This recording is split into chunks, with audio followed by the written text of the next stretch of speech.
In this video, I'm going to show you how to use your Geneseo or personal Google Calendar to book appointments with other people without needing to do the whole email back and forth. I will also briefly show you how to use your Mac Mail to do that. I can't help you with Android because I'm not an Android user. So the first step is you need to be in your Google Calendar. You can get to your Google Calendar by using your menu up here in the right and choosing Calendar. Obviously it looks like this. There's also a Google Calendar app that you can use on your phone, but once you know the steps here, it's pretty much the same thing. So again, you never use your email, you just do the whole thing through Calendar. There are two ways to book the appointment. If you think you'll be booking several meetings with me, or it's the beginning of the semester and you want to book appointments with different faculty member, or maybe you're in a student group and you want to book appointments with people in the student group, I like to just add the calendar. So I'm currently in my personal calendar, so I'm a student. So let's say I'm a student and I know that I've enrolled in Lee Pierce's public speaking class and I'd like to be able to make appointments with Lee without needing the email back and forth. So I'm gonna go over to this box where it says other calendars, and I'm gonna type in Pierce Al at geneseo.edu because that's the professor. All right, and now I see that Pierce Al is showing up in green. If I unclick the green box, Lee Pierce goes away. If I click the green box, there's Lee Pierce again. So obviously this is me in blue. So you can see that I'm blue over here. And then here's Lee in green. So now I can see all of the times when Lee is busy and I am busy, and then find times around it. So this week obviously looks pretty crazy for both of us, but there's a little slot in between 11 a.m. and 12 p.m. that's available. Now, here's the thing. If I take away Lee's calendar and I just look at my calendar, this doesn't include any of my classes. So if I'm in class Monday, Tuesday, Wednesday, Thursday, but I don't use my Google Calendar, this isn't quite gonna work. So either you need to add your classes in and any other appointments you have, weekly counseling or doctor's visits or work, or you need to have a pretty good memory. So for me, I'm pretty crappy with memory, so I might go ahead and just add my public speaking class, which meets 10 to 11 on Monday, Wednesday, and it repeats every Monday, Wednesday, Friday, done. Okay, so now that's on my calendar. So now I know that when I add Lee's calendar back to mine, I can't book, even if Lee were free here, I can't book then because I'm busy. So you gotta make sure that your calendar is up to date, or you're at least keeping track of the events that you have so that you don't screw up. But now I can see where Lee and I have free time. So I notice that Lee and I are free between 11 and 12. So I can single click the time I want, in which case I need to then click the edit event button to get to this screen, or you can double click around the time that you want and it will just take you there. So see what I did there? I double clicked, and here I am. Or I can single click, go to edit event, and then change the time or add people. So that's one way to do it that's pretty easy, because then if you look through the weeks, let's go to a less busy week for me, you can see the pockets of time when you and your instructor have time available together. The other way to do it is just to look at your calendar and say, okay, I have a pretty busy day, but I'm free Monday, November 6th, so I'm just gonna click on that day and I'm gonna see about booking an event. And now I need to book it with Lee, so I'm gonna go ahead and add Lee over here under guests. And now what's cool is, so here's me, right? So this will say your name, and here's Lee, and I can choose suggested times, and the calendar will tell me every date moving forward that Lee is available. So for example, if I need a meeting right this second, so I'm gonna go to today, right? And today is October 24th, and today is 3:00 p.m. I'm gonna go ahead and click this, and I'm gonna go and add Lee over here, and suggested times.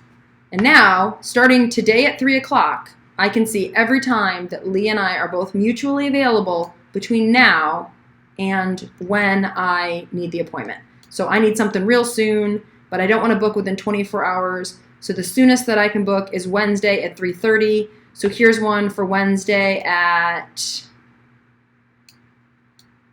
5 p.m. Sweet. So I'm going to go ahead and choose Wednesday at 5 p.m. because that's the soonest that I can book, with not within 24 hours.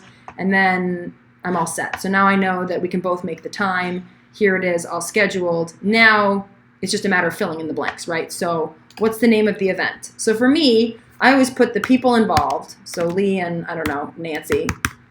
And we're going to discuss paper. Discuss interpersonal paper, let's say. This way, when it's on my calendar, Lee's calendar, I know who the person is I'm meeting with, as opposed to if you write meeting with Lee on your calendar, it's going to show up on my calendar as meeting with Lee, and I don't know what that means. As far as location goes, I'll assume we're meeting in my office, which is Blake B 117.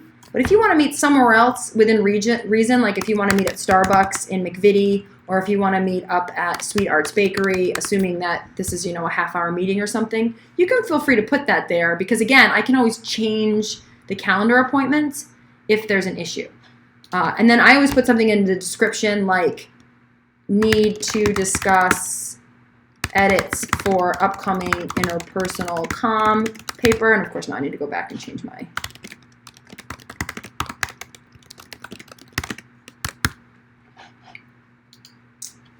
and would like to meet for coffee. Okay. And then the other thing you need to kind of make sure is that you've confirmed the time. Now, think about the time. You don't really need maybe an hour appointment unless you have a bunch of things to discuss. So generally, I tell students that if this is just a quick check-in, 20 minutes. If it's a meeting, 30 to 40 minutes. And anything longer than that, you probably want to talk to me first because you don't need to book a whole hour. So generally speaking, I think a half an hour is a good spot. So I would go ahead and I would book 5 to 5:30 p.m., make sure the time is right, blah, blah, blah, blah, blah. You've added the guests, everything's all set, and then you're going to go ahead. And of course, if you have a paper, like for example, if you want to talk about a paper, you can add the attachment now or you can add the attachment later.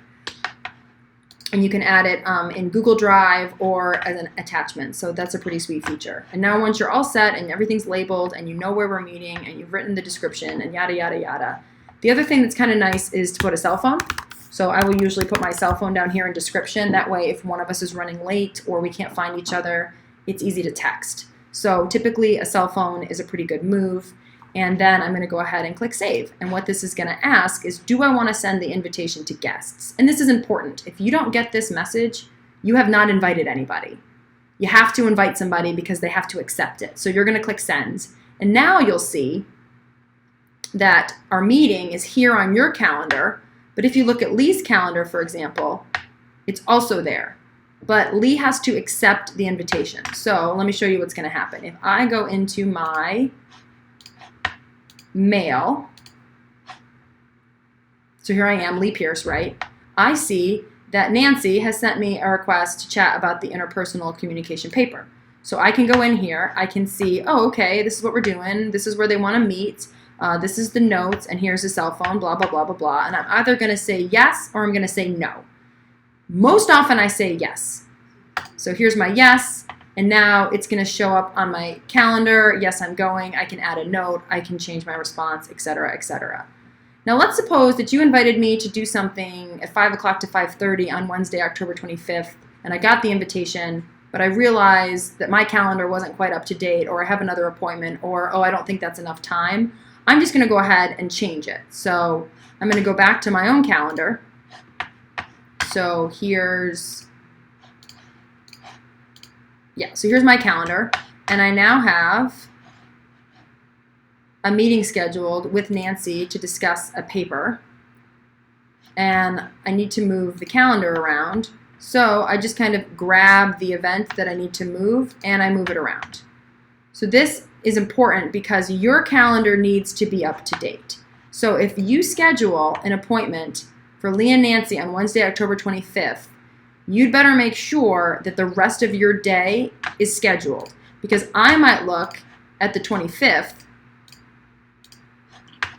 here we are, Lee and Nancy, and think, oh, well, let's see, I have yoga from 4 to 5. I'm never going to be able to get to another place at 5, so I'm just going to go ahead and scooch this down to 5. Oh, it won't let me go to 5:30, so I'm going to click on it. And I'm going to change it to 5:15 because I don't think that I'm going to actually have enough time to do that. And then I'm going to click save. You're about to make changes. Okay, yes, I want to make changes. All right. And so now the calendar's moved. Now, if you had an event at 5:30 that you were planning on going to, this is going to get really messy. So you got to make sure that your calendar's up to date so that if I need to move something around, it's easy enough for me to just scoot it around a little bit without having to email you back and forth, which defeats the whole purpose. All right, so now you understand how to add an event to the calendar, how to make sure that you confirm times between you and the other person, and also how to move the event around or how to edit the event and send invitations just to make sure that the other person has all the information that they need. With that said, let's look at a couple of other things. So first of all, including your cell phone in the description is useful in case you get delayed or you can't find me. Second, for me, I like appointments that are between 9:30 a.m., okay, and about 6 p.m. at night on Monday through Thursday. So 9:30 a.m. to 6 p.m. at night are open for meetings, Monday through Thursday. So you can book any time in that window. On Fridays, I meet between 9:30 and 2 p.m. because I usually have a faculty meeting. So Fridays are 9:30 to 2 p.m. So you can meet anytime there. So feel free to schedule meetings anytime in those windows. If you need to meet on an evening, Monday through Thursday, or you need to meet on a weekend, then just email me as usual and we'll kind of set up an appointment based on what our calendars are. But you don't want to put those on my calendar because I'll probably have to wind up deleting or moving them. Also, it's pretty standard not to book within 24 hours because, for example, right now it's Tuesday at 3:34. And so I might leave for the day at 4, let's say, head home, not check my email, come back in the morning, teach all day, and then head out for lunch at 2, not knowing that you put something on my calendar for Wednesday morning. So try to keep it within a 24-hour window. Try to keep it outside of a 24-hour window. So right now, it's 3:30 p.m. on a Tuesday. So anytime between here and, pretty much all the way up until 3:30 tomorrow is off limits because it's within 24 hours. So you want to book your appointment outside of the 24-hour range. Likewise, you don't probably want to put repeating invitations to events, so you don't want to book like a meeting with me every week for the next 9 weeks without first confirming, is it okay if we make this a routine meeting? Those are kinds of conversations that we should still have either in person or by email. But if you just need one meeting or something to chat about, this is a lot faster. Just put it on my calendar and don't stress me about emailing back and forth and choosing times. Just pick something that works. Make sure that your own calendar is up to date so that I can scooch meetings around if I need to. And then I will accept or deny the request based on my calendar. But if you've done everything that I've shown you, I should be able to just accept the request and we should be able to sit down to have the meeting.